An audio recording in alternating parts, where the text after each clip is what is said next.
Bueno, miércoles 27 de septiembre de 2023, una nueva edición de nuestros Zooms de capacitación de la Asociación Abogado del Fuero, siempre tratando de darles expositores de primer nivel, y hoy nos acompañan con un tema sumamente práctico, pero sumamente útil también, porque es aprender a hacer buenas liquidaciones laborales. ¿Bien? ¿Esto por qué lo digo? Y voy a reflexionar un poco. Uno puede tenerla en su mente, la liquidación básica que nos enseñan por ahí en la facultad, si tuvimos un buen profesor, porque a veces ni eso, pero después hay otras cuestiones que entran a sumar, que tienen que ver con las cuestiones remunerativas, no remunerativas, cuáles suman, cuáles no, cuáles van a la base de cálculo, cuáles no, qué pasa con las horas extras cuando son normales y habituales, qué dice la jurisprudencia al respecto, qué sucede en provincia de Buenos Aires con el sueldo anual complementario y qué sucede en la capital federal. Y para ello se encuentran presentes la doctora Cecilia Reibet, integrante de la cátedra de Estela Ferreirós, hoy Topet, quien fuera su madre y nuestra maestra, que es abogada especialista adjunta de la Universidad de Buenos Aires, la Facultad de Derecho, asesora de sindicatos, asesora de empresas de salud, de obras sociales. Y por otro lado, para hacer un River Boca, está también mi otra querida amiga, la doctora Lilian Dixon, que es abogada, asesora de empresas PYME. Lo más mágico de todo esto es que estas dos queridas amigas dan clases juntas y discuten en clase y van a dar discusiones acá y a ustedes le van a parecer que esto es ilógico, pero no solo es lógico, sino que va a ser lo más fructífero para ustedes, porque van a tener lo más valioso, que es las dos partes de la biblioteca en una misma charla Zoom. Pero antes de darles el comienzo a ellas, le quiero agradecer, por supuesto, al doctor Facundo Castro, que es nuestro secretario general y moderador, a la doctora Valeria Villagioni, que es directora de Noveles, a todos ustedes, y por supuesto, a la más importante representante nuestra, que es la doctora Patricia Trota, que nos representa con la vicepresidencia primera del Colegio Público. Así que, Pato, sin más preámbulo, te cedo la palabra a vos antes de dar comienzo a la reunión de hoy.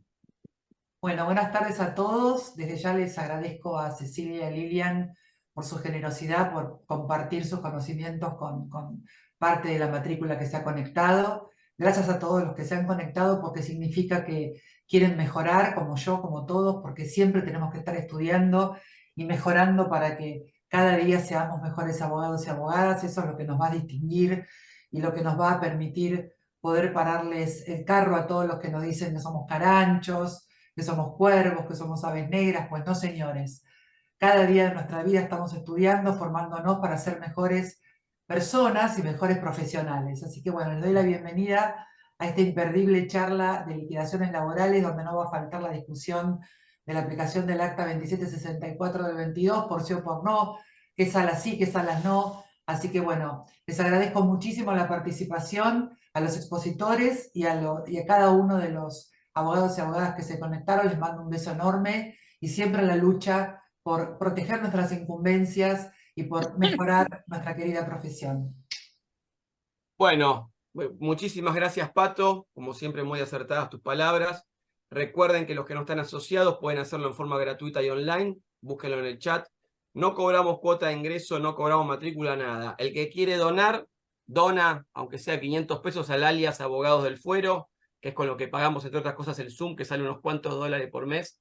Pero que lo hacemos con mucho gusto porque nuestra misión principal es defender nuestra profesión, como dijo Pato, y ayudar a los y las colegas. Así que sin más preámbulo, ahora sí, doctora Cecilia Reibet, doctora Lilian Dixon, profesora de la Facultad de Derecho de la Universidad de Buenos Aires, especialistas en Derecho del Trabajo y en liquidaciones laborales, las escuchamos. Hola, buenas tardes a todos. Habla Ceci primero, después. Ok, primero que nada, ¿se escucha bien? Sí. Ok. Bueno, como se imaginarán, es un placer estar acá. Me siento un poquitito parte de todo esto desde hace muchísimo tiempo. Así que nada, gracias Nahuel, gracias Pato, gracias Facu, gracias a todos. Y sigamos trabajando, que todavía tenemos bastante por construir. Y bueno, ¿qué nos ocupa hoy? Hoy nos ocupan las liquidaciones. En general, hablar de liquidaciones es un tema que suele quedar postergado. como dice Nahuel, se da un esquema básico cuando se da en algunas comisiones de la facultad, en otras ni siquiera se da. Y ante la presentación de cualquier tema es lo primero que nos toca hacer, porque hacer una liquidación es cuantificar lo que vamos a reclamar, nada más ni nada menos. Y empieza mucho antes de la demanda. Empieza cuando yo me encuentro con el cliente en la primera entrevista. Ahí es donde voy a tener que ver cuál va a ser mi base de cálculo, qué rubros son remunerativos y qué rubros no son remunerativos, si es que hubiera rubros no remunerativos, que es una discusión de la que vamos a hablar después. Y qué convenio me están aplicando, si es que me están aplicando convenio. Porque resulta que hoy en día nos vamos a encontrar con muchos pseudo fuera de convenio. Y digo pseudo por lo que voy a explicar después, de que en definitiva hay muy pocas situaciones en las cuales un trabajador puede estar fuera de convenio, sino lo que está pasando es que me conviene que se le aplique el tope, pero no me conviene que se le aplique el convenio en la liquidación de su salario. Bien, entonces, lo primero que yo miro cuando me llega un trabajador es, le pregunto, recibo en mano, si es que lo tiene, qué tareas desarrolla, qué horario cumple, cuándo ingresó a trabajar, hago el interrogatorio habitual y entonces empiezo a mirar si lo que me está diciendo coincide con lo que dice el recibo o si no coincide. Y entonces voy a tener que, porque como decimos siempre, los juicios se ganan o se pierden en las cartas documento. Entonces lo primero que voy a tener que hacer es redactar una carta documento que me sea útil en cuanto a cómo hacer el reclamo, que contenga mínimamente la situación descripta, la intimación, el plazo y el apercibimiento. Digo, recordar esto porque nos encontramos todos los días con cartas de documento que cuando las leemos decimos, ajá, ¿y qué hacemos con esto? Porque no, no cumple los mínimos indispensables para que pueda funcionar como carta documento. Bien. Exacto. Hasta ahí, ¿qué es lo siguiente que miro?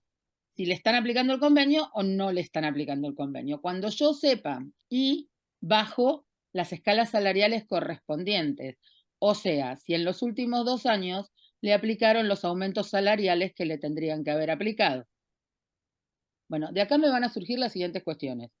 Diferencias salariales, si las hay, diferencias convencionales, si las hay, existencia de convenios que contienen cláusulas inconstitucionales o inexistentes, según qué parte de la doctrina veamos, y todo esto lo necesito para hacer el primer telegrama.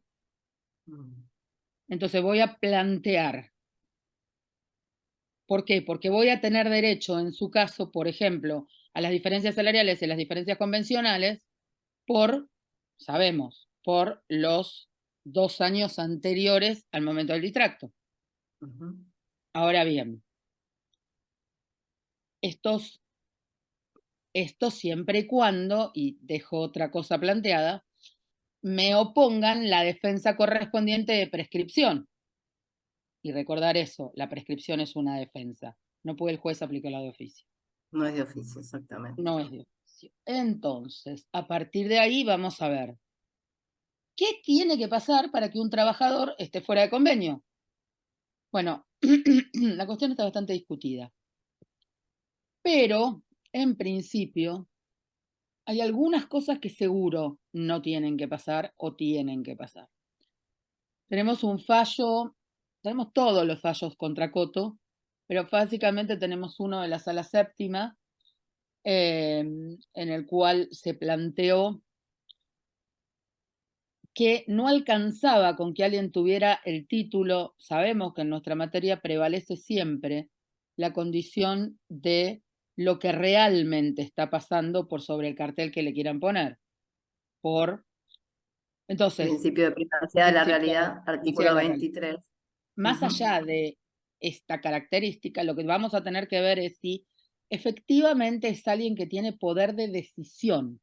No me alcanza con decir que es un jerárquico, dice la jurisprudencia.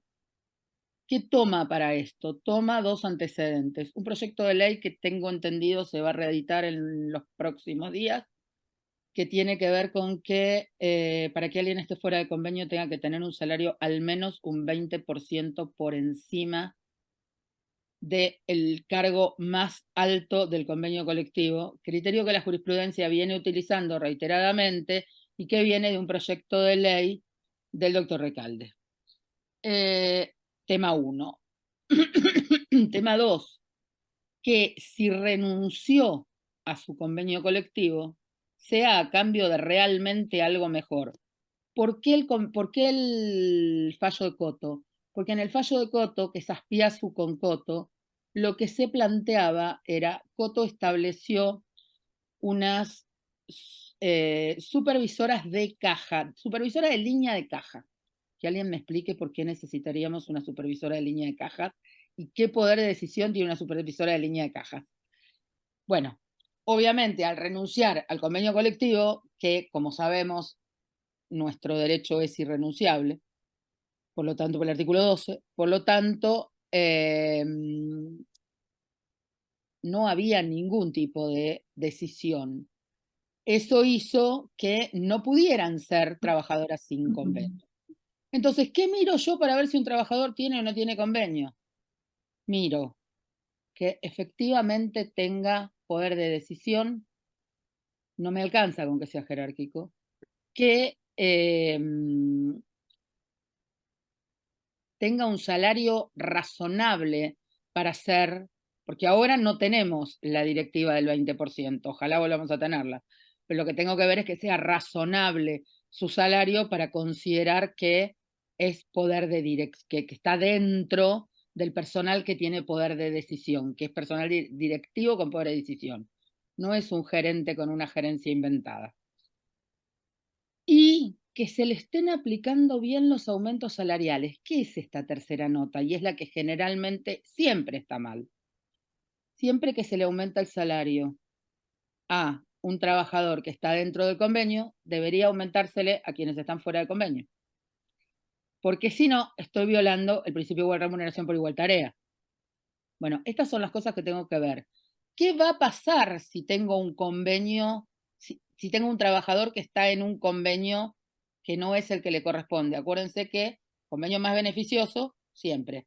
Y el convenio ya no corre más el principio que elige el empleador, ni el de que es el mismo para todo el mundo. Ahora es el más beneficioso. Y después, ojo con las normas de articulación. Por ejemplo, el general desplaza al particular. Observado todo esto, me voy a encontrar con que si tengo diferencias, y además tendré que ver que se le abonen todos los rubros contenidos en ese convenio. Si no, voy a tener diferencias por 24 meses para atrás. Y además se me va a modificar la base de cálculo, de la que va a hablar Lili dentro de un ratito, sobre cómo conformamos esa base de cálculo. Yo voy a dar estas líneas generales, después Lili cuenta cómo armamos la base de cálculo. Pero se entiende que para armar la base de cálculo yo necesito saber si están bien los pagos, o sea, si se le dieron todos los aumentos que se le tenían que dar, porque eso también hace diferencias, y si tengo diferencias convencionales. Después veré, además, si tengo violación del principio de igual remuneración por igual tarea. Pero digo, estas cosas las tengo que mirar seguro. Y van a ser las primeras que me van a dar la pauta de por dónde ir. Ahí entonces, cuando haga la intimación, voy a decir por qué intimo y además voy a agregar, en estos casos, por las diferencias salariales y las diferencias convencionales existentes, más allá de que no saqué las cuentas en ese momento. Pero por eso es importante hacerlo en esta etapa. La segunda cosa importante en esta etapa, y después la dejo a Lili que arranque con, y vamos cruzando. La otra cosa importante es que cuando yo vaya al SECLO,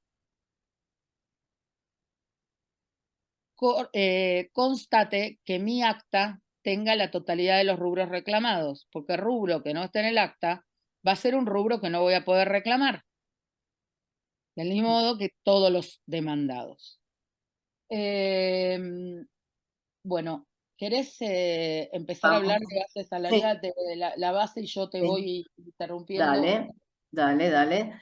Bueno, buenas tardes. Perdón, una cosa chiquita que me olvidé. Dale. Dije así como al pasar que había que ver que no hubiera convenios que fueran inconstitucionales o inexistentes según la doctrina. Bueno, ¿cuál sería el ejemplo de esto? Lo que pasa con Acara, que no paga las horas extra. Pretende que los trabajadores que trabajan los sábados tengan un régimen de jornada diferente al del resto de la humanidad. ¿Qué tengo que plantear? Tengo que plantear en ese momento que este convenio no es la norma más favorable, por lo tanto, está violando, hay un convenio que viola la normativa, y como no hay quien pueda plantear por un tema de competencias esto individualmente, lo voy a tener que plantear en cada expediente. Sí, doctora. Adelante. Bueno, buenas tardes y gracias por la invitación.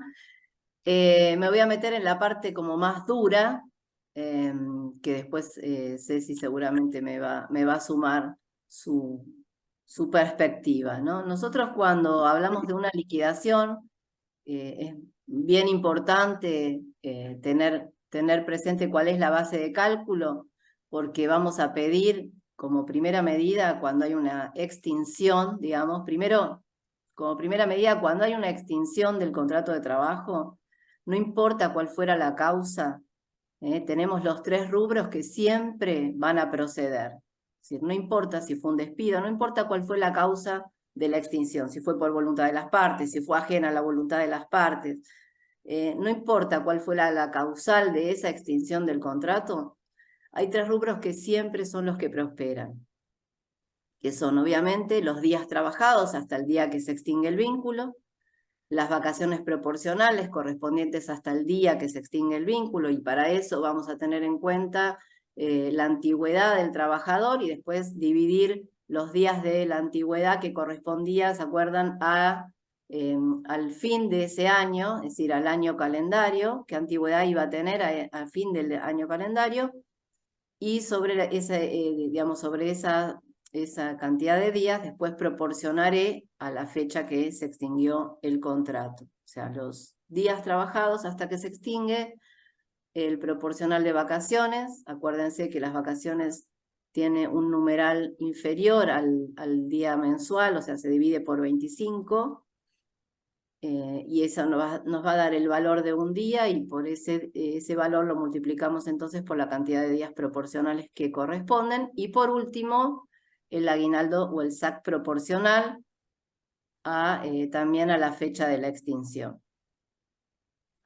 Esos son los rubros que, digamos, tenemos como base para cualquier tipo de extinción, no importa la causa, ¿sí?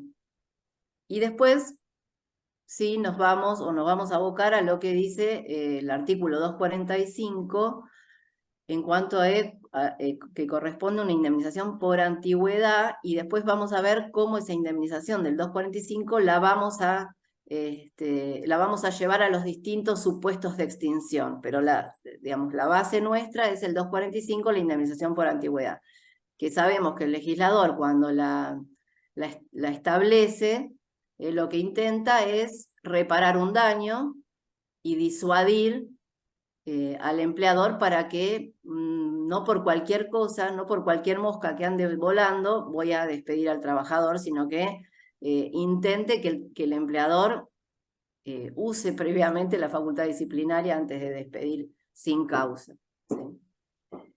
Entonces, el 245, decíamos, tiene como base o tiene como 2 variables, ¿no? Porque sabemos que es una indemnización tarifada, ¿no? La indemnización del 245 es una indemnización tarifada. Después, Cecilia por ahí comenta, pero digamos, hay además otras posibilidades que la ley no otorga, pero por otras referencias vamos a ver que se podría llegar a reclamar otro tipo de daños, pero el 245 habla de una indemnización tarifada y justamente establece una tarifa en función a 2 variables para evitar que el trabajador en el momento de extinguir el vínculo, que se rompe ese vínculo, ese contrato, tenga que probar, ¿no? Además de haber perdido su trabajo, tendría que ir y probar cuál es el daño que le causó la extinción. Entonces, la ley intenta a través de la tarifa evitar, digamos, ese desgaste que tenga el trabajador en decir, bueno, para mí esto representaba este daño. No, la ley ya le determina el daño. ¿En función de qué variables estaba diciendo? la antigüedad y la remuneración o el salario. Ahora, entonces, ¿cuál será la base de cálculo de este artículo 245, la indemnización del 245, la base de cálculo? Dijimos que el 245 habla que la base de cálculo va a ser la mejor remuneración mensual, normal, habitual, devengada. Todo eso. Entonces, cuando hablamos de, digamos, mejor, ¿por qué habla de mejor remuneración y todos los adjetivos que pone? Normal, mensual y habitual y devengada. Porque en el caso de las remuneraciones variables, es decir, en aquellos casos donde el trabajador cobra, digamos, un básico, pero además cobra otras prestaciones como una comisión, es decir, un porcentaje por ahí sobre las ventas, o hace horas extras en forma habitual, ¿sí? No se va a tomar un promedio, sino que se va a tomar la mejor del último año, dice la ley, ¿no? O de un periodo, si fuera menor, del último periodo trabajado, si fuera menor al año, pero tiene que tomar la mejor del último año. ¿Cuándo? Cuando hay remuneraciones variables, pero cuando esas remuneraciones son habituales. Es decir, si yo por única vez hice horas extras o por única vez vendí o cobré una comisión, no es habitual. Tiene que ser algo que se devengue periódicamente. Y justamente otro de los términos complicados o discutidos es la remuneración. Nosotros, o la Ley de Contrato de Trabajo, establece en varios de sus artículos, justamente el Instituto de la Remuneración es el instituto que mayor cantidad de artículos tiene en la Ley de Contrato de Trabajo. Si ustedes los cuentan, tiene 66 artículos este instituto, de una ley que tampoco tiene tantos, o sea que tiene casi un 30% de los artículos se los lleva la remuneración. Entonces, ¿para qué? Porque como la remuneración tiene que estar protegida, establece algunos rubros que dice que no son remuneración. Que bueno, es todo un tema aparte, pero, digamos, y además hubo fallos, ¿no? Fallos de corte de Jiménez con Blockbuster, en realidad es un fallo de la Sala 10 de la Cámara, pero hubo posteriores como Pérez con Disco o González con Polymat que hablaban de los rubros no remuneratorios. Y cuando algunos establecidos por convenio, algunos establecidos por decreto, ustedes saben que a veces lo más rápido, cuando hay problemas inflacionarios o problemas de, digamos, de falta de llegada de esa remuneración al trabajador, ¿qué se hace? Bueno, en vez de, digamos, que el convenio establezca una nueva negociación colectiva y mejore la escala salarial, bueno, lo hacemos así, digamos, de prepo y metemos un aumento. Y un aumento de la remuneración. Entonces, cuando hablamos de un aumento de la remuneración, sabemos que cuando es remuneración, esto tiene un costo superior porque tiene aportes por parte del trabajador y tiene contribuciones por parte del empleador. Después si alguien, o vos, Ceci, no sé, después vamos leyendo los... Terminamos el concepto y después contestamos, me parece mejor, ¿no? Sí. Bueno, entonces decimos... Que yo después voy poniendo las preguntas, las anoto y después se las pasamos. Así que... Gracias, Ok. gracias. Decíamos entonces que fallos de corte han aceptado, a pesar de que, digamos, se ha establecido aumentos por decreto o por convenio y después, digamos, se desdecían estos aumentos por convenio o para reducir, digamos. Perdón, ¿qué es lo cuando hablamos de esto que hablábamos antes, de los pseudo rubros no remunerativos? Por Eso eso, Lili hablaba de González con claro. Polima, hablaba de Pérez con Disco.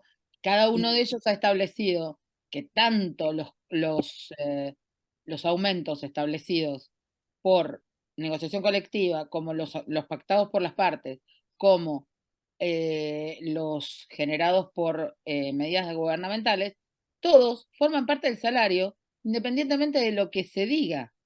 Ok, pero ¿por El qué, recibo digamos? diga otra cosa. Ok, digamos, por un lado uno entiende que, digamos, estas medidas urgentes hacen que, digamos, no haya discusión y lleguen al bolsillo del trabajador. Ok, ¿no? Entonces, mientras tanto no generan estos aportes y contribuciones que significarían un costo mayor. Entonces, como rápidamente llega dinero al trabajador. Pero casi todos estos fallos lo que tienen presente es lo que establece el convenio 95 de la OIT, ¿no? Que habla de la protección de la remuneración. Entonces, digamos, para la OIT, digamos, ¿qué es remuneración? En realidad es todo ingreso obtenido como consecuencia o toda ganancia obtenida como consecuencia de la contraprestación del trabajo. Por lo tanto, todas estas sumas, todos estos montos que nosotros decimos, bueno, no son remuneración. No son remuneración porque alguien le puso el título de no remunerativo para evitar justamente que se entendiera que esto era un costo superior al que se estaba imponiendo de alguna manera como medida urgente. Y acuérdense que muchas veces estos aumentos no remunerativos, incluso por convenio, están en muchos convenios establecidos así, aumentos no remunerativos, después de 1 o 2 meses se van incorporando al salario. Es decir, no es remunerativo, pero al tercer mes ya se incorpora al salario. Y esto justamente es, digamos, para no estar ni de un lado ni del otro de la orilla. Es decir, bueno, ahora lo hice urgentemente, pero después entiendo, y por aplicación del convenio de la OIT, El artículo 1 es claro cuando dice salario significa la remuneración o ganancia, sea claro, cual fuere su denominación por eso. o método de cálculo, siempre que pueda evaluarse en efectivo, fijada por acuerdo o por legislación nacional y debida por un empleador a un trabajador en virtud de un contrato de trabajo escrito o verbal por el trabajo que este último haya efectuado o debe efectuar por servicios que haya prestado o deba prestar. Más amplio no puede ser el artículo. Digo, porque Por se eso. están diciendo hoy cosas que ya están cayendo. Está La bien, pero bueno, computadora, el teléfono, el uso del auto. perdón, pero está bien, pero bueno, igual el tema de remuneración es para un debate solo, digamos. Bueno, pero es que esto Pero es... pero lo que nosotros tenemos que tener en cuenta es esto. Bueno, cuando voy a hacer cuando voy a tomar la base de cálculo, ¿no? Tomo la mejor remuneración, digamos, mensual, normal y habitual de vengada, lo mismo que decía Cecilia antes, y ¿por qué dice de vengada? Porque a lo mejor a mí no me lo pagaron, o sea, yo no lo percibí, porque antes decía percibida, antes de la reforma, y esa palabrita se cambió por devengada. Devengada, ¿qué quiere decir? Que yo tengo el derecho, que la generé con el derecho de la prestación. O sea, yo debo cobrar eso aunque no me lo hayan pagado, ¿sí? Entonces, me tengo que fijar cuál es la mejor, en el caso que hubo variables, qué rubros son remunerativos o no, y en principio, digamos, si tengo rubros que dicen que no son remunerativos, chequear si efectivamente corresponden a que lo sean, invocar el convenio 95 de la OIT, e incluso los fallos que mencionamos antes respecto de la incorporación de estos rubros al salario, ¿sí? ¿Cuál es la otra variable que voy a tomar para calcular esta indemnización? Dijimos, por un lado, esta base de la mejor remuneración, mensual normal y habitual de vengada. Y después tenemos, bueno, por cada año de servicio, dice la ley, o fracción mayor a 3 meses. Acuérdense que en el periodo de prueba, que son 3 meses, el periodo de prueba, no hay indemnización por antigüedad, ¿sí? Entonces, cuando supera los 3 meses ya se considera un nuevo periodo. Y después viene la tercera columnita que le decimos que es el tope. El tope, se aplicaría cuando la base de cálculo supera ese tope. El tope está compuesto por un promedio de las remuneraciones de las remuneraciones de la escala, de las remuneraciones correspondientes al convenio colectivo, que en realidad sea de la actividad o sea el más beneficioso en el lugar de trabajo, así dice el 245, si hay más de uno, se aplica el más beneficioso, y en el caso de que no, digamos, que fuera fuera de convenio, que no se me aplicara ninguno, no importa, se me va a aplicar el mejor del lugar de trabajo en el caso que hubiera más de uno. Bueno, pero a ver, tenemos el promedio de la escala multiplicado por 3, eso nos va a dar, en realidad es una publicación que hace el ministerio, pero eso es la comparación que, digamos, que el 245 sugiere que hay que hacer si mi mejor remuneración va a superar ese tope o no. Y la última columnita habla de que el tope mínimo o el piso mínimo que voy a cobrar siempre va a ser por lo menos un mes de sueldo de la mejor remuneración. Vamos a agregar, como siempre, lo que establece el fallo Bisotti con AMSA, de un fallo de corte del año 2004, en donde se planteó allá lejos y hace tiempo un tema de la inconstitucionalidad del tope, ¿sí? Porque en otras épocas pasadas no había tope, o sea, se tomaba la mejor, no importaba, no había límite, ¿sí? Si yo cobraba lo que cobraba, eso lo multiplicaba por los años de antigüedad y era la indemnización que me correspondía. Con el devenir del tope se intentó evitar que los que cobraban un sueldo mayor tuvieran una indemnización demasiado elevada, por decirlo de alguna manera, y entonces eso generó que en su época Bisotti reclamara la inconstitucionalidad del tope. En ese momento la Corte establece, digamos, pone un criterio tributario al decir que, digamos, que la base, si se disminuía más de un 33%, era confiscatoria. Entonces, si mi mejor remuneración superaba el tope, yo tenía que hacer ese cálculo de ver si lo superaba con creces, digamos, tratar de evitar que fuera confiscatorio y entonces hacer el cálculo de que la base fuera por lo menos el 67%, aplicando el fallo Bisotti. No quiero dejar de mencionar que, digamos, que hay muchos colegas que igual plantearon, digamos, que no querían ni siquiera que les apliquen Bisotti, sino que querían que, digamos, tomar la base de cálculo real, sin ningún tipo de disminución. ¿Por qué? Porque lo que decíamos siempre cuando nos remitimos al artículo 14 bis es que cuando hay un despido arbitrario tiene que estar protegido ese trabajador contra el despido arbitrario, y la protección del despido arbitrario corresponde a las variables que dijimos al principio, el salario y la antigüedad, sin tope. Eso que, digamos, que vino después es como... vino como para contrarrestar, digamos, la posibilidad de que el trabajador tuviera todo lo que en su momento le correspondía, ¿sí?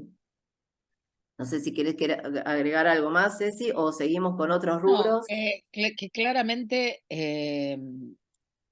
es arbitrario el planteo del tope. Y que obviamente lo que busca, como siempre, es bajar las indemnizaciones, que parece olvidarse que están generadas por incumplimientos. A ver, lo que yo quiero aclarar, y siempre aclaramos, digamos, más allá de que uno lo vea si es justo o no es justo, cuando uno va a hacer un reclamo que no tiene fundamento en la ley y tiene fundamento en jurisprudencia o en los convenios de la OIT, en este caso en el convenio de la OIT está incorporado como norma supralegal, ¿no? Dentro de la Constitución. Entonces eso hay que mencionarlo, no hay que dejar por supuesto algo que la ley no está diciendo. Si yo quiero reclamar, yo tengo que referirme a la jurisprudencia o me tengo que referir al convenio de la OIT para que Tengo esto que plantear la proceda. inconstitucionalidad de la norma, porque si no planteo la inconstitucionalidad de la norma en la primera presentación, no hay inconstitucionalidad posible. Exacto. Más allá de que hoy no sea factible obtener la inconstitucionalidad del tope. eso no quiere decir que no haya que seguir intentando un montón de otras cosas. Bueno. Bueno, sigamos. Va, Eh, pará. ¿Hay preguntas de esto específicamente, Facu, o seguimos y... Parece Un que... segundito que dice, ¿qué hacemos los laboralistas para que las sentencias no disminuyan su real... No, Esa se la voy a contestar al final, Mabel. por Esa eso, se la voy a contestar al final, lo prometo. está todo muy claro, está todo perfecto, así que hasta seguimos atentos. Ok. Gracias. Listo, gracias. Bueno, decíamos entonces que la extinción, ¿no? Cuando hay una extinción sin causa, va a corresponder este cálculo de la indemnización por antigüedad que nos da el artículo 245. Bien. Además, digamos, si hay un despido sin causa, va a proceder, salvo que se haya dado, que en general nunca se da, pero la cantidad de meses que correspondan, según la antigüedad, del preaviso, ¿no? Que puede ser de un mes, si el trabajador tiene menos de 5 años, y de 2 meses, cuando tiene más de 5 años, y acá yo voy a meter una cucharita porque la ley de pymes, la 24467, en el artículo 95, dice que no importa la antigüedad, siempre es de un mes el preaviso. El que le sirve, yo como demandada y cuando lo puedo hacer lo pido. Que no se me... Necesitamos decir que es inconstitucional, ¿no? no sé, mientras que la ley no sea declarada inconstitucional, está vigente. Obviamente, lo que estoy diciendo es que hay que plantear la inconstitucionalidad, Okay. claramente, porque Okay. Bueno, entonces, a ver, choca con la LST, empecemos por ahí. Y está bien, choca, pero es para un caso especial, entonces, y está vigente. Mientras que sea ¿cuál sería así, el caso especial? la ley de pymes es un ¿Cuál sería el régimen caso especial. especial? Que Es esté el régimen, contenido en la ley de pymes, que tiene un régimen tenemos que especial. discutir, claro, como dice Mabel, el orden público, ¿dónde lo dejamos? Pero al margen de eso, la ley de pymes tiene un grave problema, que es que viola directamente la igualdad ante la ley. Porque, ¿y por qué digo esto? Porque la primera pregunta es, ¿qué es una pyme, Lilian? Y es ¿Cuánto al número de trabajadores? es un empleador, digamos, o ¿De cuántos empleados? tiene que tener como 40 empleados y un nivel de facturación ¿Vos que crees no que hoy una supere, y empresa ahora, 40 olvídate empleados, que yo no te puedo decir el nivel ¿vos de crees facturación. que hoy una empresa 40 empleados puede ser considerada una pequeña empresa? ¿Y por qué Fin no? del argumento para mí. ¿Por qué no? ¿Qué sé yo? ¿Por qué Porque no? no es una pequeña empresa hoy Además, una empresa de dice 40 como personas. máximo, Ceci, no es que dice la Está que tiene bien, 40. Tiene reitero. que tener menos de 40. ¿Vos te acordás lo que decía la doctora Ferreiros de esta ley, no? Que fue la primera que hizo un corte vertical y que vino a plantear una cuestión que es inconstitucional en su esencia, que es que la gente difiere por el lugar en el que trabaja. Es distinto el que trabaja en una empresa de 40 personas que el que, en cuanto a sus derechos, no lo es. En cuanto al orden público, vos podés establecer todas las diferencias que quieras negocialmente. En cuanto al orden público, no es diferente. Está bien. Digamos. Bueno, qué sé yo. Está vigente, qué sé yo. Después hay que plantear. Vigente está, esto es otra cosa. Lo que estamos planteando es si vigente es igual a constitucional. Está bien. Por supuesto que vigente está.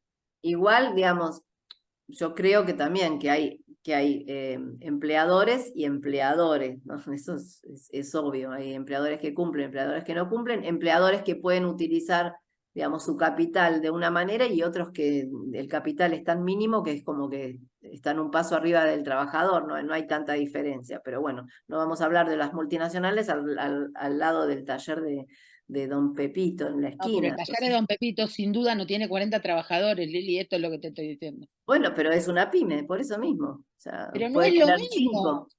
Pero puede tener 5 y tiene la misma ley para el que tiene 5 La trabajadores ley que es la tiene misma, el 1000. orden público no se lo vas a cambiar. Vos podés cambiar algunas cosas, el orden público no se lo podés cambiar. Algo tendrá que cambiar. Bueno, si Digamos, no te gusta esta ley, hay que hacer otra. Qué sé yo. digamos, Bueno, dale. Entonces, preaviso, el preaviso acá sí, digamos, no se toma la mejor, sino que se toma el promedio. En realidad se toma la normalidad próxima, que más o menos es lo mismo que el promedio, ¿sí? Cuando hay remuneraciones variables.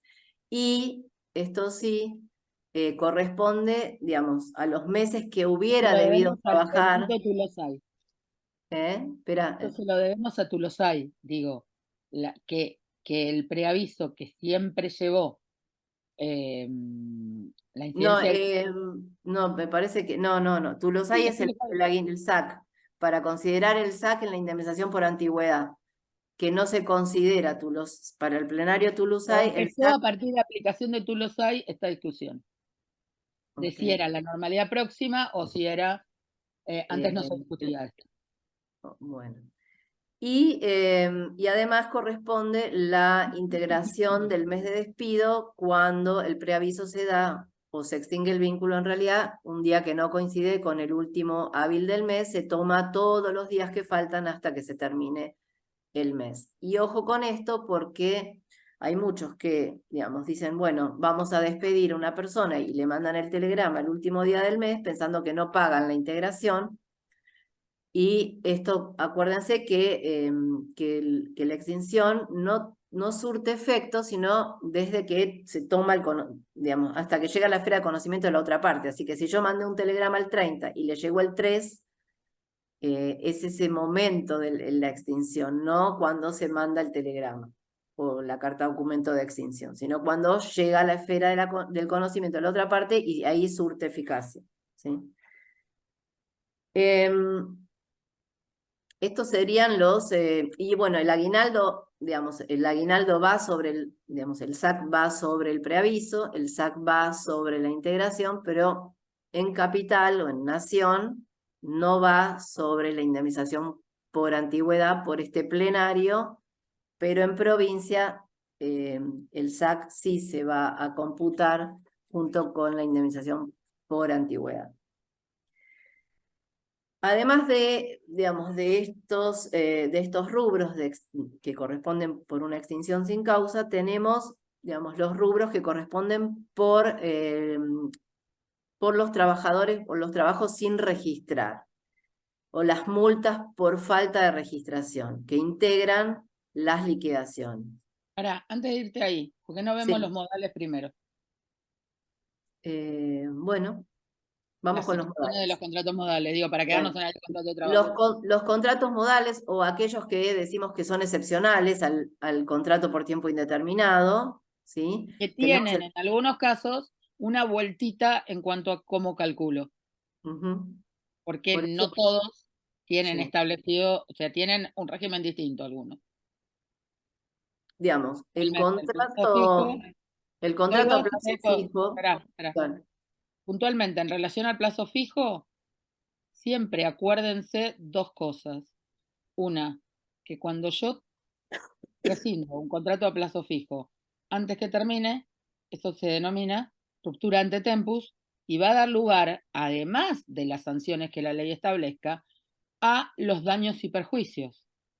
Es decir, el 245, todo lo que corresponde normalmente, más la ruptura ante tempus. Los daños y perjuicios que se van a asemejar a los meses que debió haber durado ese contrato de trabajo. Otra situación es que siempre va a dar lugar al preaviso. Gaby, ¿cómo estás? ¿Todo bien? Bueno, ahí recién salgo de lo de Pradier.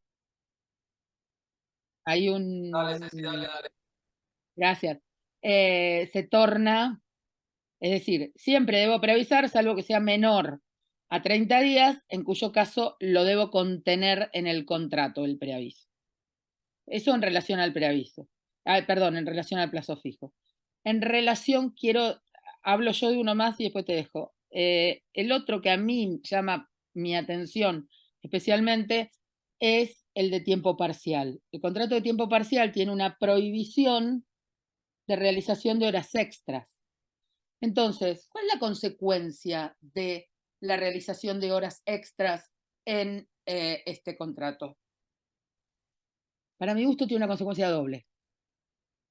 Por un lado, se vuelve contrato por tiempo indeterminado, lo establece la ley. y por el otro lado le va a tener que pagar además las horas extras. Porque si ustedes miran, la última parte del artículo dice, más allá de todo lo que pudiera corresponder, además de eso. Tenemos un artículo escrito con la doctora Ducros al respecto de esto. Yo entiendo que hoy en día es una de las formas más frecuentes de estafa al sistema de seguridad social.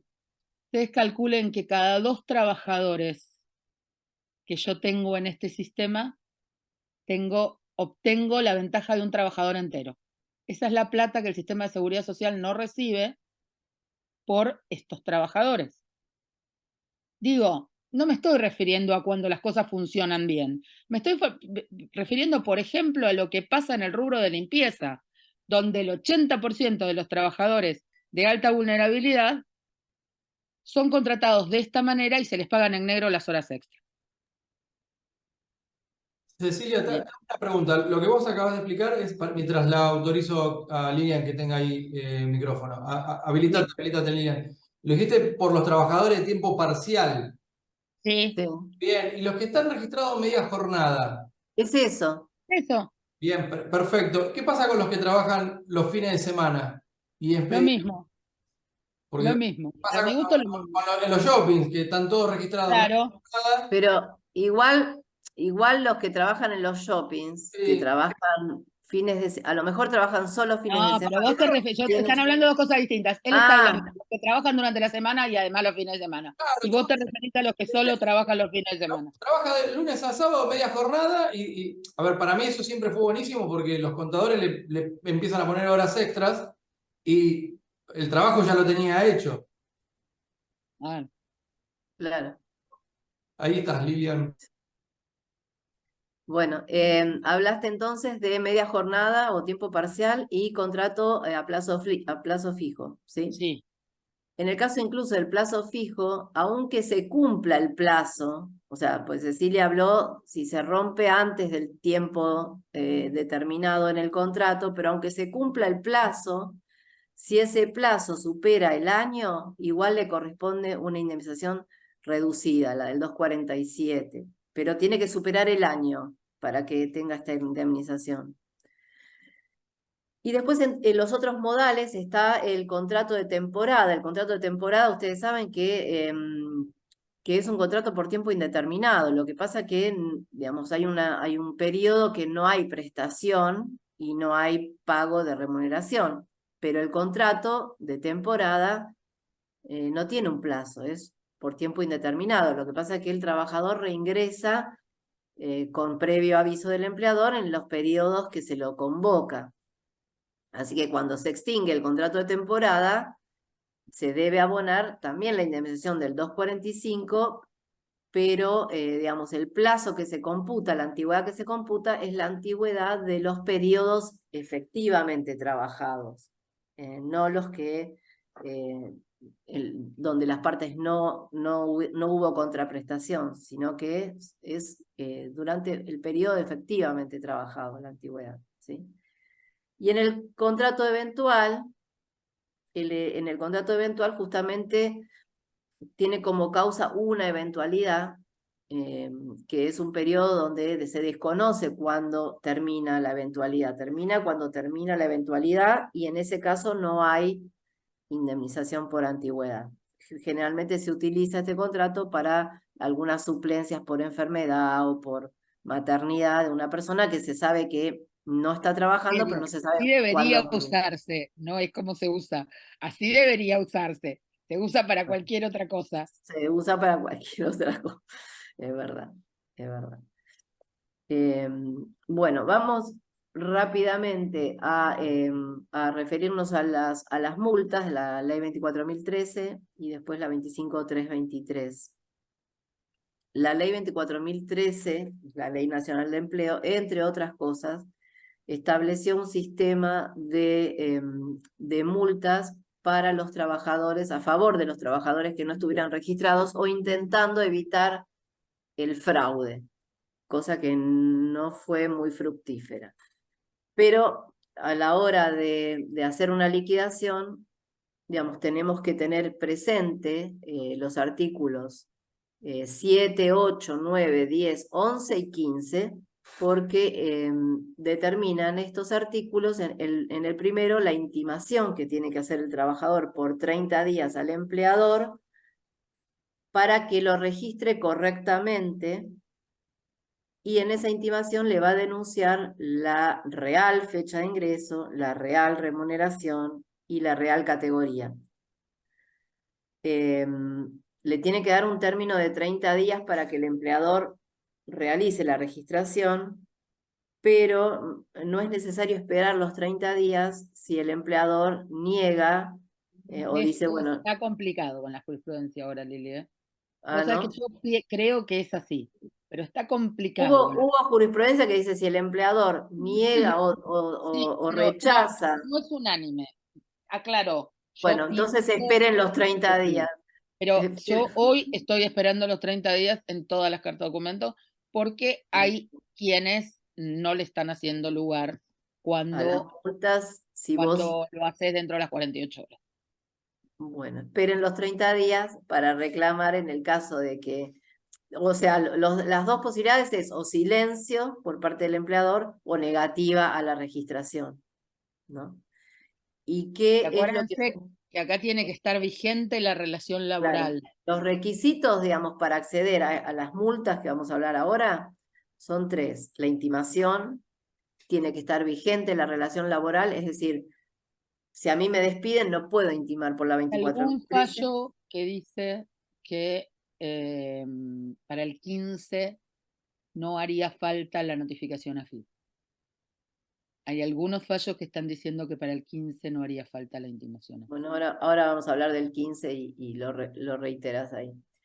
Decíamos entonces, vigente la relación laboral, notificación o intimación para la regularización, y tiene que haber un telegrama dentro de las 24 horas a la FIP. Un telegrama idéntico al que se le mandó al empleador, dirigido a la FIP, en los mismos términos, y se pone, digamos, este telegrama fue dirigido en estos mismos términos a fulano de tal, pero yo lo dirijo a la FIP, ¿sí? O sea, sin esos requisitos no se va a hacer lugar a la multa.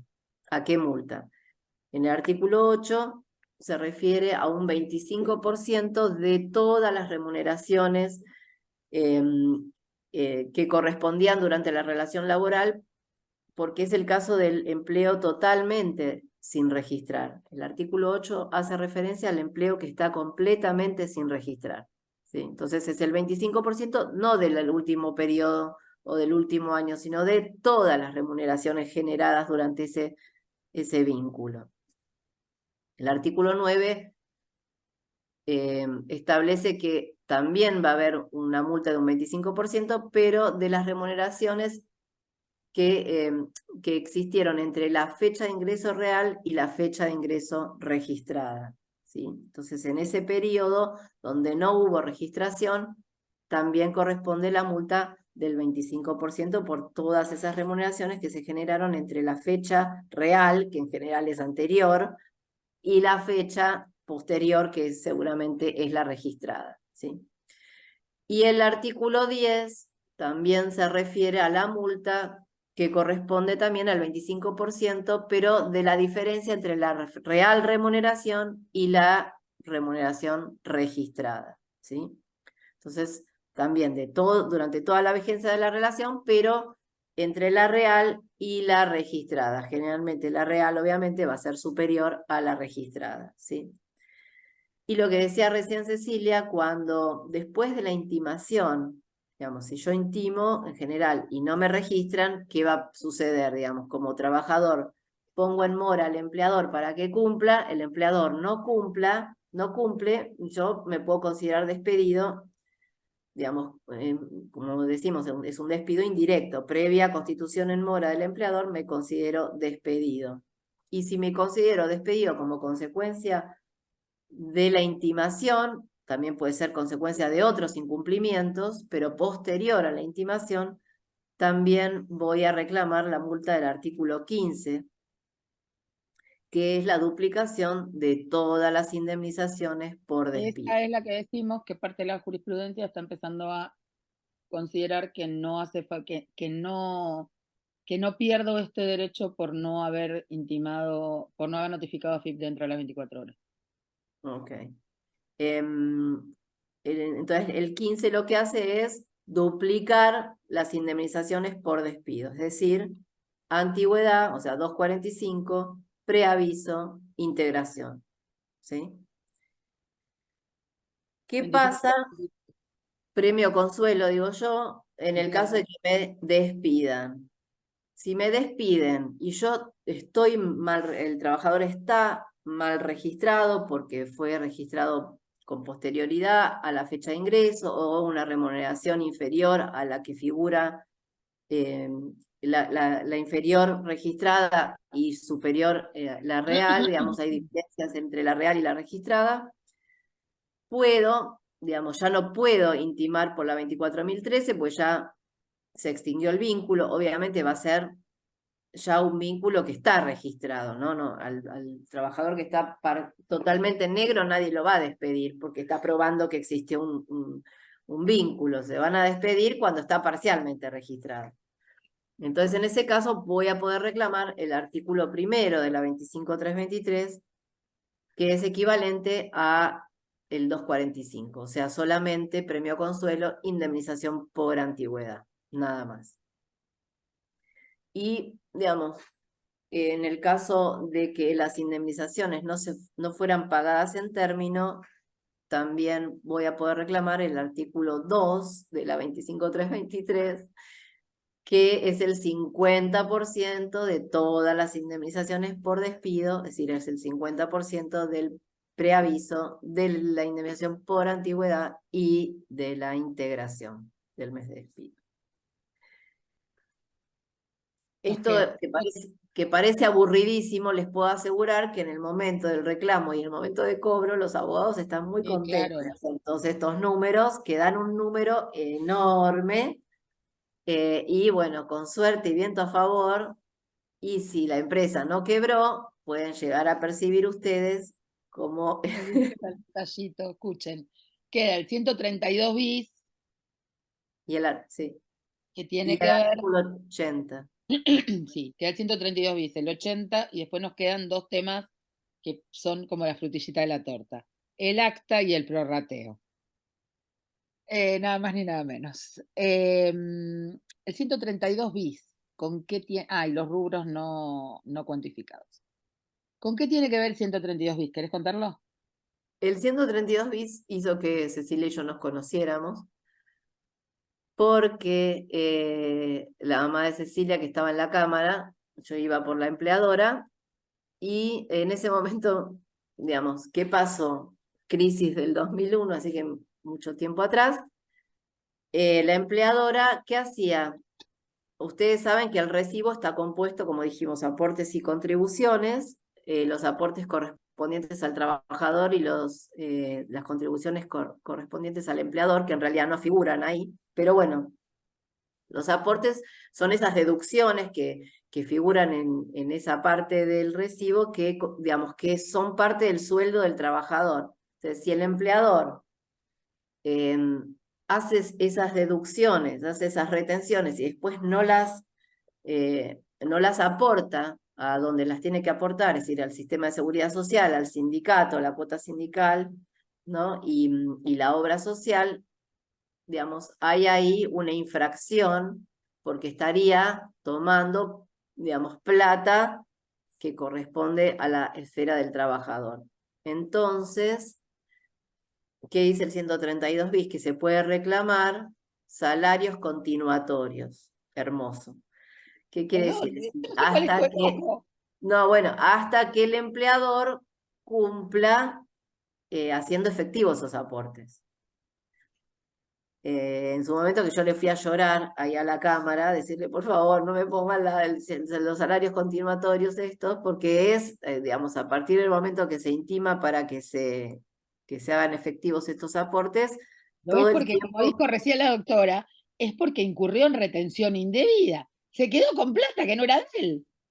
Bueno, Entonces, como le fui ahí a llorar, me dijo, bueno, a ver, Lilian, haz una cosa, andá, metete en una moratoria, tráeme los papeles y vemos si paramos el taxi.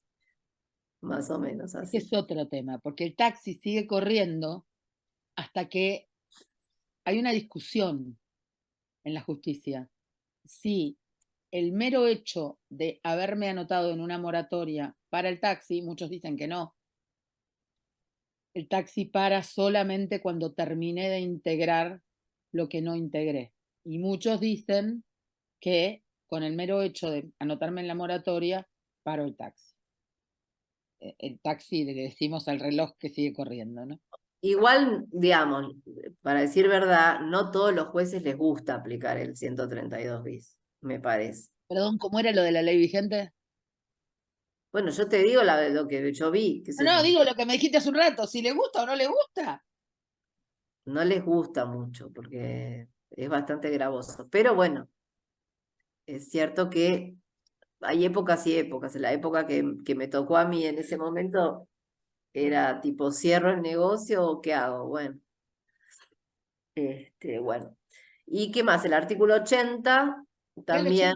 Y acordate de decirlo de que no prescribe, que ya vengo, que me tocaron el camino. Bueno, el artículo 80 es otro rubro que integra la liquidación, que es un reclamo de multa que equivale a 3 salarios, a los 3 mejores, cuando el empleador no le otorga los certificados en tiempo y forma al trabajador. Certificado del artículo 80, que, digamos, es la certificación de servicios y un certificado de trabajo que, digamos, que justifica los aportes que se hicieron durante el periodo trabajado. Sí.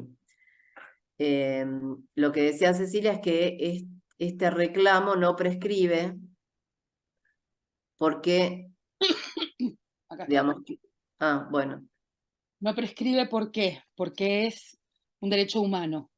Y en la medida en que es un derecho humano y implica la violación, la pérdida de un derecho como es la jubilación, si yo lo descubro dentro de 6 años, lo puedo reclamar exactamente igual, la entrega del certificado. Hay muchos que solamente hacen juicio por eso, Sí, claro. pero bueno, todo un tema. Porque en realidad lo que hay que probar es que, porque muchas veces el empleador lo quiere, digamos, lo tiene hecho y lo quiere entregar, el trabajador no lo quiere recibir, que, digamos, no habría por qué no recibirlo, porque igual yo lo puedo recibir y puedo decir que, digamos, que igual la realidad no es. Porque algunos jueces dicen que cuando volvemos a lo mismo, porque algunos jueces dicen que cuando, claro, tenés que consignarlo, que si yo lo recibo, estoy consintiendo el contenido. No, ¿por qué? Sí, bueno, lo dice la jurisprudencia, Lili. Pero es una locura porque es irrenunciable, o sea, todos los derechos que yo tengo a probar otra cosa. De acuerdo, pero siempre tenemos que, como hablábamos hace un rato, los criterios hacen bastante en relación a esto. Bueno, metámosle porque si no... Bueno, ¿qué nos falta? Vos nos referimos a las indemnizaciones en por otras causas de extinción o... Parece que no nos da el tiempo. Bueno, Me parece no. más importante hablar de estos 2 o 3 rubros que son, que no están establecidos como los calculo, del acta y del prorrateo. Si se te ocurre algo más, decime. Yo respecto de esos rubros quería decir lo siguiente. Existen algunos rubros, como por ejemplo la frustración al proyecto de vida, el daño moral, y la discriminación, que merecen un análisis especial. A ver, en cuanto a la discriminación, ustedes saben que cuando hay discriminación siempre hay injuria y por lo tanto hay daño y debe haber indemnización. Más allá del cese de la actitud discriminatoria, debe haber una indemnización por el daño producido. Bueno, eso en general se evalúa en relación con lo que dejé de percibir, el daño que me produjeron, que no es lo mismo que el daño moral. Y acá se confunden a veces las cosas. Entre el daño moral, el daño psíquico y la frustración del proyecto de vida suele haber engorre. La frustración del proyecto de vida es lo que yo dejé de ganar. A ver, por ejemplo, yo tenía la expectativa de, con el transcurso del tiempo, transformarme en gerente. Y como venía avanzando en mi desarrollo profesional, esto venía siendo de esta manera. Y era previsible que así fuera. Seguí 2 minutos. O sea, yo no soy de reclamar mucho daño moral, pero he comentado un fallo hace poco respecto de sí, de una persona que más allá de que no se probó el daño, digamos, cuando la despidieron, que la despidieron con una causa que después no se probó, esta persona había quedado excluida del lugar donde estaba trabajando, que era un lugar chico, digamos, y que era conocida por todos. Entonces quedó como, más allá de que, digamos, a mí me indemnicen porque me quedo sin trabajo, no solamente me quedo sin trabajo por lo que ya pasó, sino para el futuro, que ya todo el mundo me va a marcar como la persona que hizo tal cosa cuando es un lugar pequeño y tiene que ver la reputación en la profesión que la persona ejerce también, ¿no? Entonces eso tiene que tener un valor de alguna manera. Tiene que ver con la afectación, en el caso del daño moral, tiene que ver con la afectación del buen nombre y honor. En el caso de la frustración al proyecto de vida, como dijimos, tiene que ver con las expectativas que yo tenía razonablemente de seguir creciendo en mi puesto de trabajo como venía haciéndolo, y por el accionar doloso, del contrario, no lo voy a poder obtener. Y en el caso del daño psicológico, tendrá que ver con la afección psicológica que el perito diga que yo tengo producida por esto que generó en mí. Son 3 cosas distintas. Pueden coexistir las 3 o darse independientemente cada una de ellas. Bien. Ahora sí, vamos a prorrateo y al acta y después contestamos preguntas, si les parece. Ok. Ok. ¿Qué es el Prorrateo. prorrateo en realidad? Es la proporción que establece la ley con respecto al pago de las costas.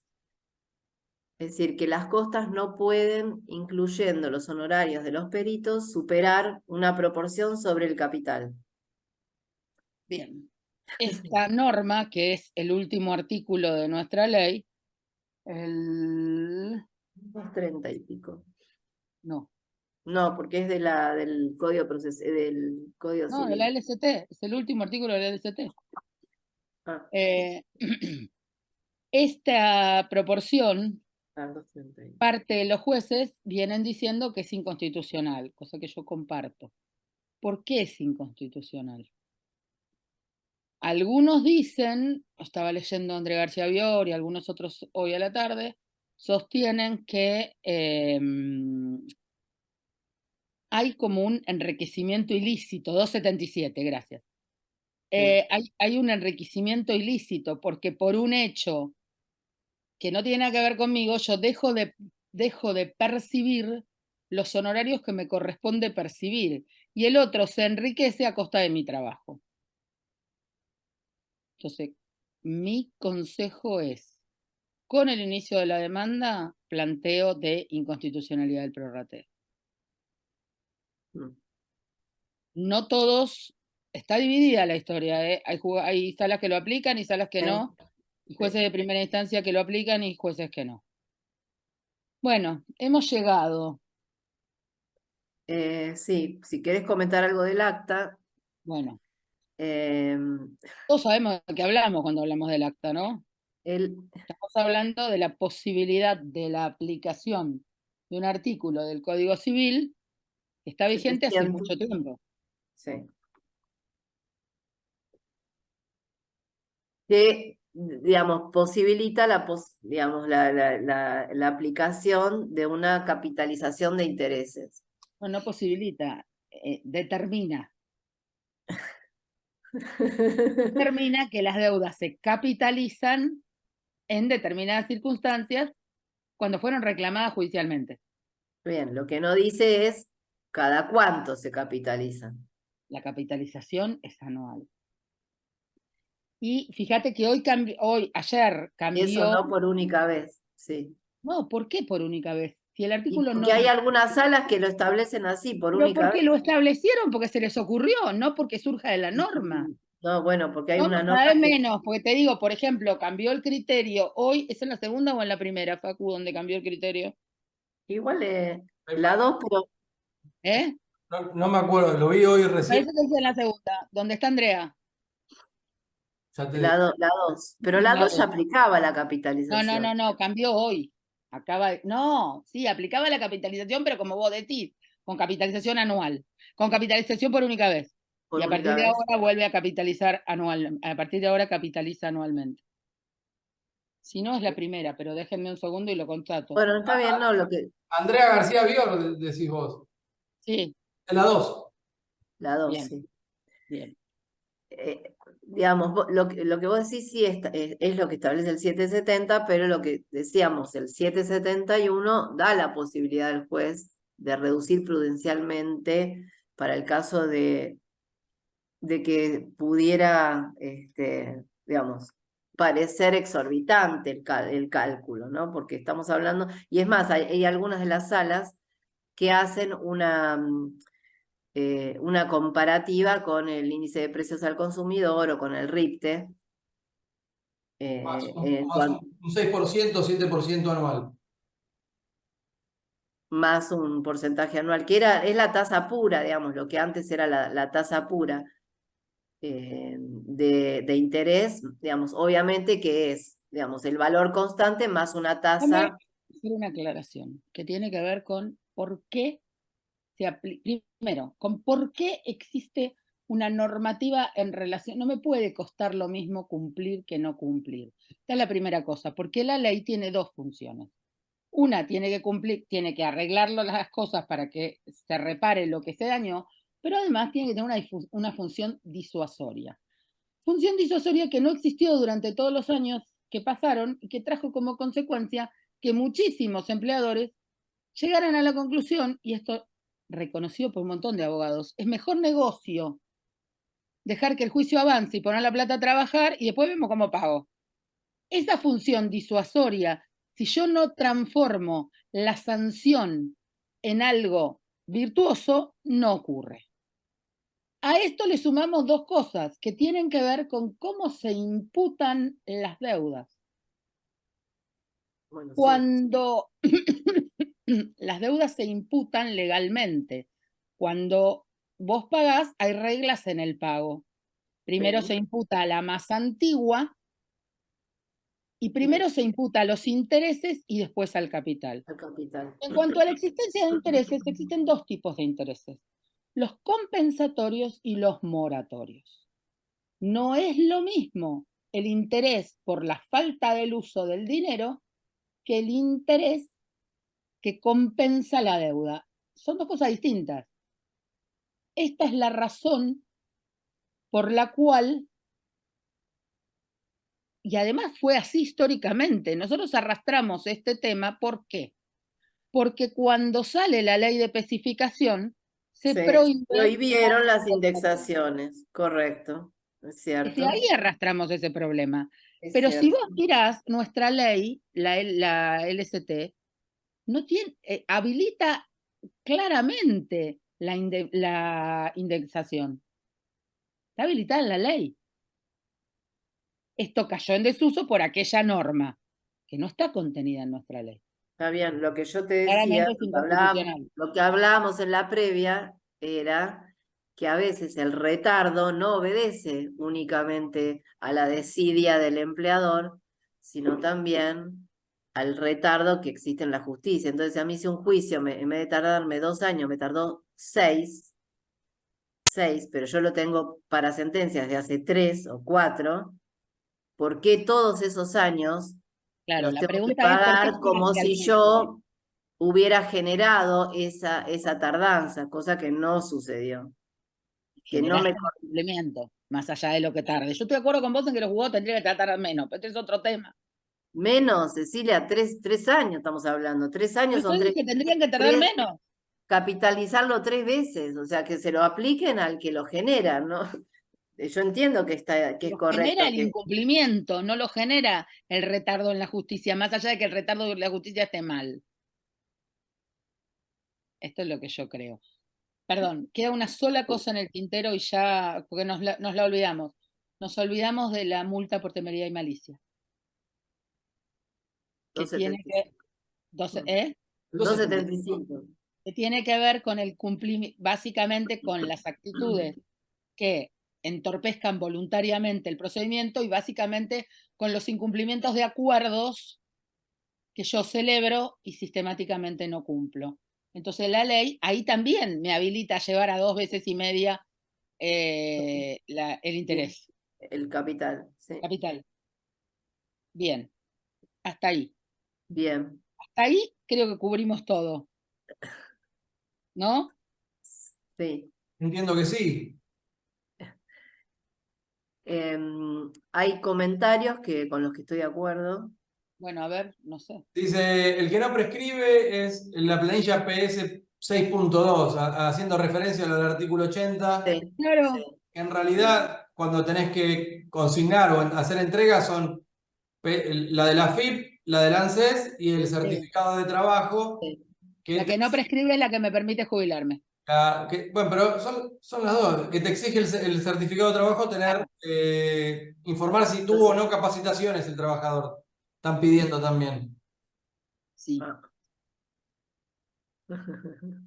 Y ahí cuando consignás, bueno, consignás en el domicilio del trabajador, si no te lo quiere recibir. Claro. O hay muchos que los entregan por carta certificada, no sé cómo es con envío certificado. Sí, tiene un nombre que ahora se me escapa, que es con la certificación de... Entrega. Sí, confronte notarial. Tengo siempre una duda con la 25.323 artículo 1. ¿Qué pasaría en el supuesto de un despido con causa? ¿No es cierto? Lo despiden con causa y en el juicio la causa de despido se prueba, pero el trabajador también prueba que estaba mal registrado. Yo creo que la causal de la multa es el mal registro. Claro, por eso, pero En realidad sería independiente de lo otro, ¿no? ¿cuánto le hubiese correspondido por indemnización por antigüedad y que le prospere la multa? Y sí. Son dos. Y sí. Bueno. Si hubo diferencia y se probó que estaba mal registrado. Sí. Sí. Interesante, la hipótesis del laboratorio, interesante. Sí, pero nunca se sabe, a veces pasa que se prueba una cosa y no se prueba la otra. Sí, es que las posibilidades son infinitas. Sí, acá dice que OCA notarial también se puede. OCA notarial, eso. Si no hay nada. Mira, acá me responde Daniel Muro, dice, si no hay indemnización por antigüedad no hay multa porque lo que se duplica es la indemnización. Pero... No, podrías duplicar, estamos en una hipótesis de laboratorio, ¿eh? Podrías duplicar lo que le correspondería. Lo que pasa es que ahí lo que hay que tener en cuenta es ¿por qué te consideraste despedido? Por eso hay que tener cuidado. No, pero es un despido con causa. El supuesto era un despido con causa. Así que no hay un despido. Está bien. Entonces, ¿qué contestaste? Bueno, rechazo la causa, pero después me la prueba. Claro. A ver, Daniel, ahí el doctor levanta la mano. Quiere meter Daniel, adelante. Ahí te estoy autorizando. Hola, Daniel. Buen día, ¿cómo les va? Hola. Obviamente es mi humilde opinión, ¿no? Pero lo que está sancionando la ley es una infracción a la no registración y la sanción es la duplicación de las indemnizaciones que le corresponderían. Si el despido es con causa y se ratifica la causa del despido, por lo tanto no hay indemnizaciones, no hay sanción, no hay duplicación, porque no hay indemnización, en mi opinión. Lo que sí totalmente respetable. le obliga a se le obliga a la registración y a la realización y a la confección del certificado con los datos correctos. ¿Te Si pasó? está reclamado correctamente, ¿no? A ver, no hay una respuesta bien y una mal para esto, porque es una hipótesis de laboratorio que habría que ver qué interpretan los jueces. Para mí, habría que indemnizarlo con lo que le hubiera correspondido si hubiera prosperado la indemnización por antigüedad, porque la causa fuente es diferente. Claro. Como vos decís, lo que estamos indemnizando es la falta de registración. Pero es absolutamente opinable. Bueno, acá el doctor Castro le gustó. Soy yo. Por eso digo, te gustó poner ahí un... Porque a veces pasan cosas así. Es que son interesantes esas cosas. ¿Te acordás el que planteó Nadia la vez pasada? Era bastante parecido. Yo le di una respuesta parecida a esta, ¿te acordás? Sí. Que había renunciado y no había reclamado. Y entonces, y yo le dije esto, yo reclamaría por lo que hubiera correspondido. Ah, ante una renuncia. Claro. Sí. Bueno, no hay más preguntas. ¿Alguno que quiera hacer alguna pregunta? Mi amigo el doctor Gustavo Bouzas, que está atento ahí. No, dice que está todo ok. Excelente. Caso de despido, acá dice, despido sin causa. El trabajador realizaba tareas de una categoría superior, por lo tanto su salario devengado era otro superior. ¿Intimó por diferencia salarial? ¿Intimo por diferencia salarial o mal registración? Las dos cosas. Las dos cosas. Las dos cosas. Por las dos cosas. Sí, ahí más que ya si el despido sin causa es 25.323, directo. Y sí. Y con la 25.323, ¿se le otorga plazo para que adecue la registración o va directo? No hay que intimar. Ahí no hay Está que intimar. previsto. O sea, nada, directamente se reclama. No se notifica a la FIP ni nada. No. ¿Qué tema el formulario de la FIP, que lo cambia así con el correo? Uno nunca sabe. Es un horror eso. Yo los de la pandemia no los pude probar nunca. No sé qué pasa con eso. Los de la FIP, ¿se acuerdan? ¿En serio? O sea, la dan la multa todo, pero no sé en qué momento que les queda registrado. No sé cómo. ¿Que les queda registrado qué? ¿Te acordás que uno mandaba la comunicación a través de la página de la FIP? Telegramas laborales, ¿te acordás? Sí. Mira, ¿tenés un fallo? Pero llegan, ¿eh? Ayer me comentaron que una persona se enteró de la demanda por la FIP porque vio que estaba subida la intimación. Todavía no le había llegado. Bien. Facu, acordate de esto. Tenés un fallo muy interesante de la Corte, después, no me acuerdo ahora los autos, después te lo paso. Después me lo Pero que habla de que las cartas documento, las intimaciones son instrumento documento público. público, son Sí. documento público. Sí. Ese es el que nos salva. Totalmente. O sea, bueno, eso más que nada nos sirve ahora en la demora que todos sabemos que tienen los procesos. Claro. Que el correo ahora, antes informaba que por la forma, qué sé yo, es original. Ahora te dice, no tenemos los registros y ahí empezás con un problema. No, Lorena, no me acuerdo el nombre, pero prometo que igual Facu también lo tiene. No, le pasamos, No, subimos igual, de... quédense tranquilos a todos porque esta charla queda subida en YouTube, ya lo informé ahí, ya pasé el canal de YouTube, se va a publicar No, en pero todos nos están lados. pidiendo el fallo del que estamos hablando. Vos y yo, que no nos acordamos el Nosotros nombre. subimos los materiales que nos van llegando, los Dale. subimos a esas redes. para que Dale. lo vean todos. Bueno, un placer, la Muchas verdad. gracias. Diana, gracias, Muchas total. gracias. Saludos a todos. Los esperamos en la próxima, por favor, que sea rápido. Sí.